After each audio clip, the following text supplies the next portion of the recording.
welcome back to the Mind and Money podcast. I am Sherry and, a financial coach, today coming at you with a solo episode. Today we are going to do part 2 of our last episode where we talk about the distribution of your business income. Today I'm going to walk you through exactly how to do it, and I am going to share my screen that shows the example of the file that I'm going to share with you. So if you can check this out on video, you can do that through Spotify, or I'll also share the YouTube link below. But being able to walk through this will be very helpful for you. But if not, I'm going to do my best to describe it as I go. Okay, so this file, as well as some further instructions on how to use it, are available in the show notes. You can go and click on that and sign up to get it emailed right to your inbox. So I first want to preface this by saying this file is a lot. I know that. I realize that. This is often partnered with my one-on-one coaching clients because there is a lot to it and it can feel overwhelming to go through it all on your own. So there's 2 options here. Are you on hyper-focus mode to make some changes with your money? If that's the case, go to it. If not, if you're feeling a little overwhelmed with this, set a timer for 10 or 15 minutes, go through, start by reading the instructions, and then just click one tab at a time and fill it as much as you can, and set an email reminder or a Google Calendar or a reminder on your phone, whatever works for you, to come back to it in the future so that you get consistent and you stay with this. So the very first tab, it's got some instructions. Be sure to take a few minutes to read it so that you know exactly how it works. There are going to be some cells that are locked that you're not able to fill out because I don't want you to mess up formulas. So quick correction, you are able to edit them, but every time you try, it's going to give you a flag. So you'll know that you're editing over a formula. So don't worry, you'll get this flag every time as long as you don't snooze those reminders so that you know if you are going to impact those formulas that are in there that are going to help you with the calculations, because money and math, yes, they go together, but you don't have to know how to do math to work with this file because it's going to do it all for you. So the first tab is a client details tab. It's for you to put in your information. This isn't as pertinent as the other tabs, but you might want to have it to come back to when you are working on this later, or if you do ever work with a financial professional, looking at this file could benefit them, and it would be good for them to have that information that lives in this tab. Next, we are going to look at your credit score and also your net worth. So we're going to look at your assets and your liabilities. Your assets are things that you own. So this could be money in a bank account, money in an investment account, a home, anything that you own that has a financial value to it. And there are both liquid assets and then other assets. So liquid assets are things that are easily transferable to cash if they're not already cash in a bank account.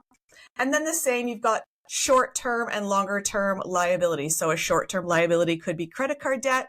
A longer-term liability could be an auto loan, a mortgage, home equity line of credit. Those are just examples. And once you fill this all out, it is going to calculate everything for you. Now, it's important to fill this out step by step based on moving from left to right on the tabs, because there is some information that will fill from one tab to another, starting with from the net worth and credit score tab to the debt details tab. So this is going to import the information where you can see what your payments are and take your debts a step further so you can see this at a glance. Now, we're starting with the personal side, and it's important to have this information all together. But the most important part of this is being able to see where you stand with your income and your personal expenses, because when you are an entrepreneur, that variable income, which we're trying to get rid of and eliminate with the process that we're talking about, it's important to know what your expenses are on the personal side so you know what you need to pay yourself. The next tab here is where you fill out your income sources. So this is where you fill out income that's not related to your business. So maybe you get some benefits from the government. Maybe you have a regular job as an employee that you use to supplement your business. This is where you're going to put all of this information here. Now, if you have your finances combined with a spouse or partner, you are going to be looking at putting the full information here. So fully combined finances with a spouse or partner means we need to include all of that income, and on the next tab, all of the expenses, so that we get the full picture. If you have separated finances from your spouse or partner, you will just include your income and your expenses on the next tab, because we need to have a clear picture of just what you're working with. When you fill this out, you are going to put the amount and the frequency. So we're looking at columns C and D, and this will calculate into a monthly income in column B. So we've got some formulas in there, and it's going to calculate things for you. If you fill it out bi-weekly, it's going to multiply it by 2. I do know that sometimes there are those 3 pay months, but we want to look at what a regular month looks like from the income and the personal expense tab. Onto the personal expense tab, there is a slew of spots for you to fill out predetermined expenses like your mortgage or your rent and your property tax. There's also different spots for you to add in things that I may not have considered, because different people's finances looks very different. So being able to look at the cells that are in yellow, I should have started with that. So the cells that are highlighted in yellow are ones that you're free to go in and add information to or change how you see fit. It's column B that does that calculations, like it did on the income tab, where we really don't want to mess with things there because it's going to mess up your formulas. As you're filling this out, column B2 is going to look at your income, and it's going to subtract your expenses, and it's going to leave you with a number. So if you have a shortage here, if you have a minus, it's going to be that you have more expenses than income. But remember, we haven't considered your business income yet. So I'm just going to throw a few things in here. So let's say we've had monthly rent of $2,000. And you know what? I'm just going to leave it simple. I'm just going to throw 1 in there so that we have an example. So because we don't have any income added to the income tab, this is going to show us that we have a shortage. It's going to come up in red or pink, and it's going to show that you have a shortage each month of $2,000. And then the next tab is business expenses. So go ahead and include any expenses related to your business here. So if you've got a physical space, that you've got rent, if you've got internet dedicated to that physical space. We also include information for other things, website fees, miscellaneous expenses, because everybody's business expenses are going to look so different. There is just a lot of information to update and customize this based on what your specific expenses are related to your business. So again, I'm just going to throw a monthly expense in here for, I was going to put that under miscellaneous expenses, but I put it under cell phone, but it's going to be a big cell phone bill. So say we've got a $1,500 cell phone bill. I'm just putting this information in here so that you can see what it looks like as we go through these different tabs and stages. Next up, we get into a little more complicated information here. Some of this is going to be more challenging to find your information. It's going to depend on your individual business structure. If you are a sole proprietor, you can follow this exactly. If you are not a sole proprietor, it's important to talk to your accountant so that you figure out how you can start to implement this in your business.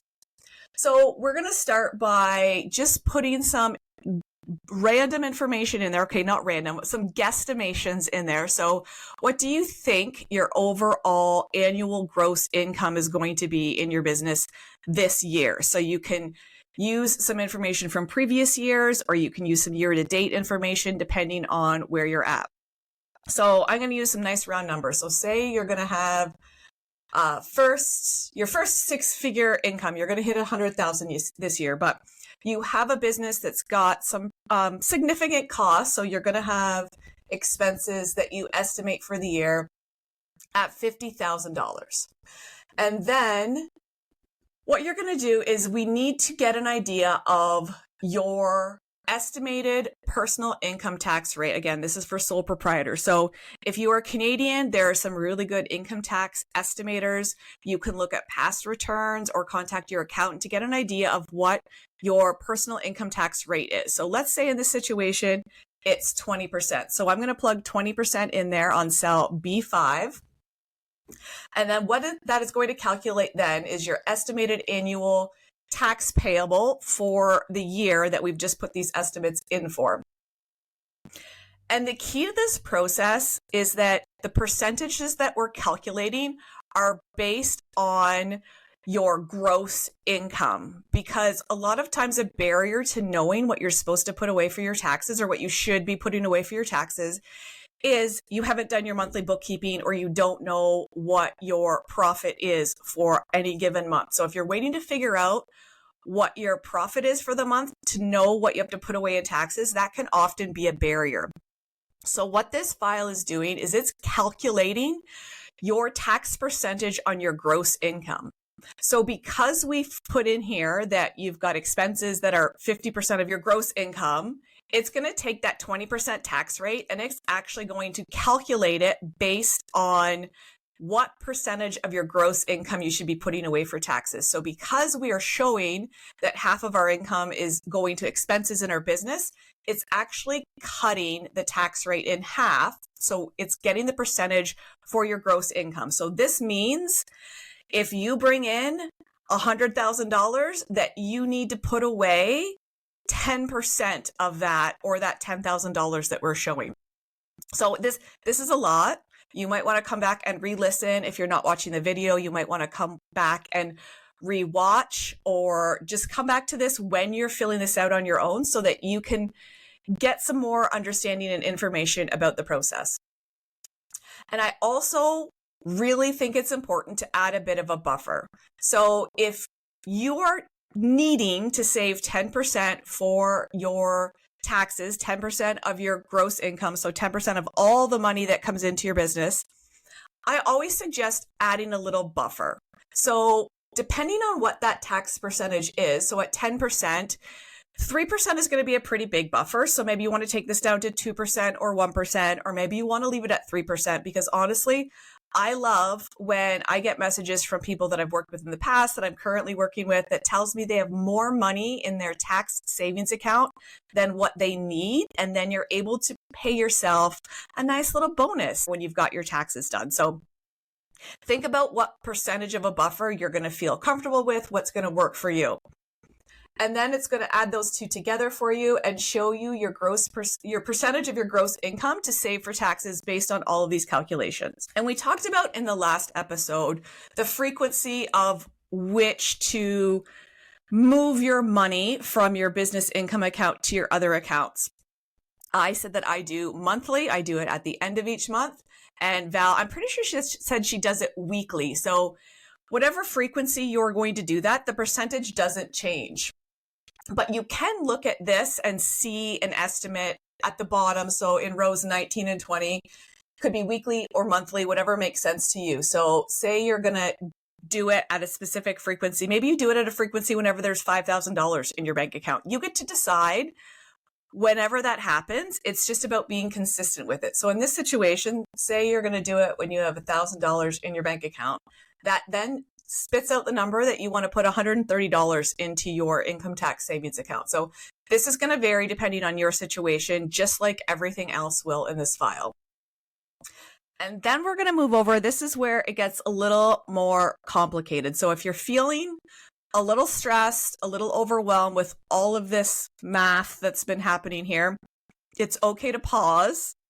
But what I don't want you to do is pause and never come back to this. So set something up if you're stepping away right now to come back to it at a time when you have more mental capacity to review this. So on the business income distribution tab, this is where all of your other numbers come together. So one thing I have left to manually put in is how much do you need to pay yourself each month from your business? Now, this could be dependent on your full financial picture. And in this previous example, remember we put down that we had a shortage of $2,000. So if we need to pay ourselves $2,000, we're going to put that in the first yellow cell. It's already pulling the $1,500 from your business expenses that you included earlier. And it's also pulling the tax percentage from the previous tab. Now, here's where you get to decide.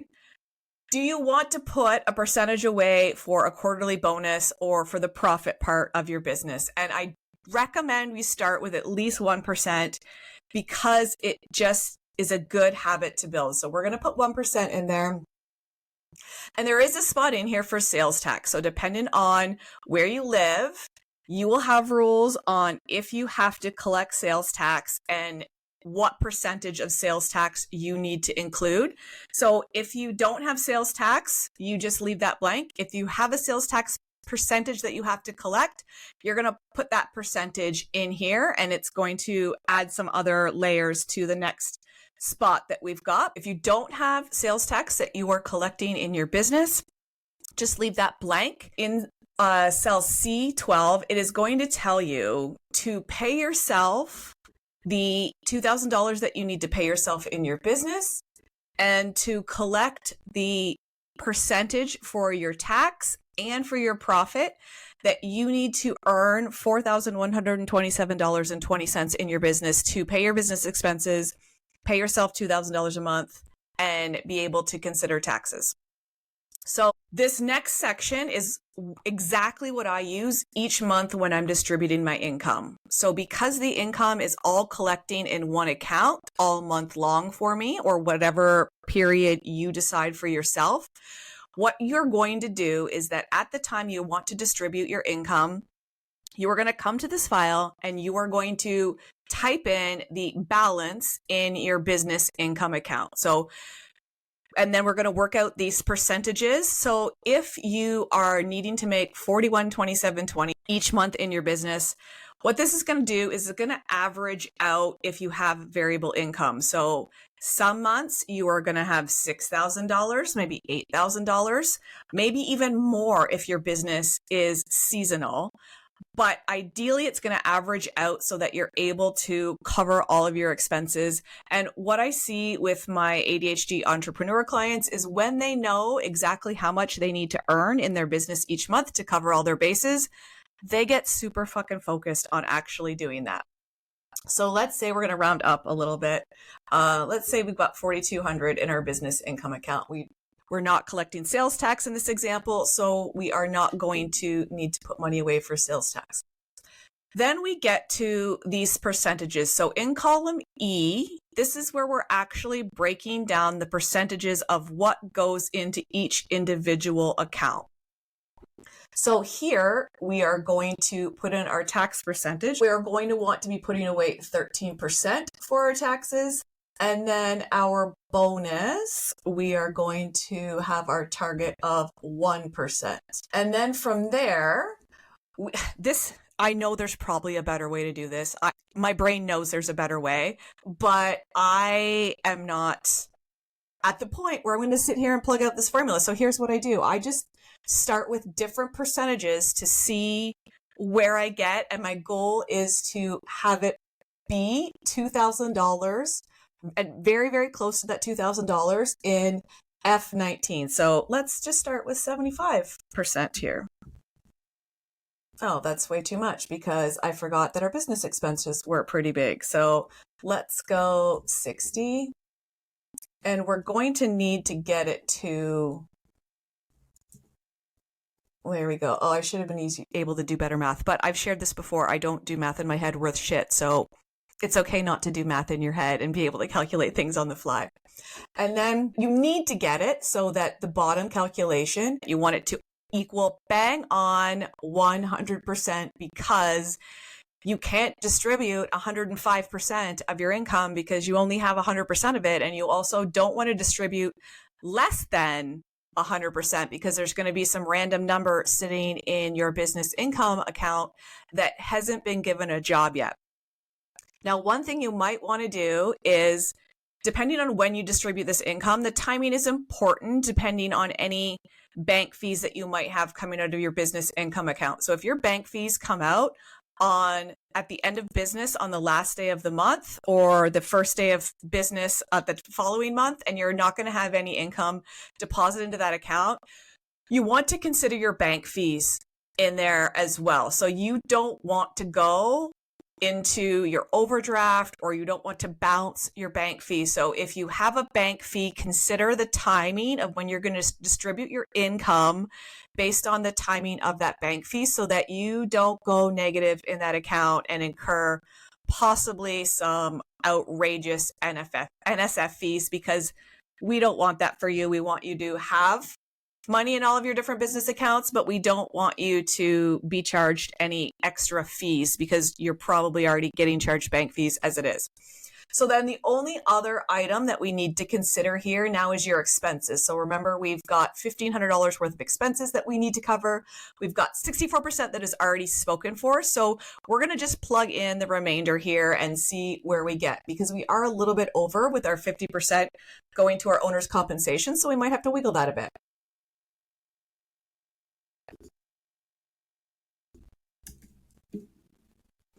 So that leaves us with 30% or 36%, in our operating expenses, which gives us $1,512. So then we are able to cover our $2,000 salary that we require, and our 36% covers our business expenses. So this is going to look very different depending on your specific situation. So just play around with these numbers until it works for you and you're able to cover your business expenses and your expenses on the personal side. And what this exercise might do is have you open your eyes to see that your expenses on the personal side and your expenses on the business side are a little bit more than what your business revenue can currently maintain. And if that's the case, it's time to get creative and figure out where you can either increase your business income, reduce your personal expenses, or reduce your business expenses so that you can get those numbers to work for you. And like I said, depending on what your business income variability looks like, you might have pretty steady, consistent income, or maybe you have really variable where you're making $10,000, $15,000 during the summer months or during a specific period throughout the year, and then you're making very little or no income in the other months. And the key is to then start putting money away so that you can pay yourself that salary that you need to consistently each month so that you're able to cover your bases. Because what we see traditionally when those variable income, seasonal self-employees come to us is that they end up in a challenging spot in those months where there's no income, like back against the wall, no options. They're going to have to do things that they don't necessarily want to do as far as creating income in their business or getting a job or whatever that looks like to balance it. But if you start this, especially during the peak income months, this is going to get you through those months where you're not making a lot of income. So again, play around with this spreadsheet. I do have my email on the first tab with the instructions. So if you have any questions, feel free to email me.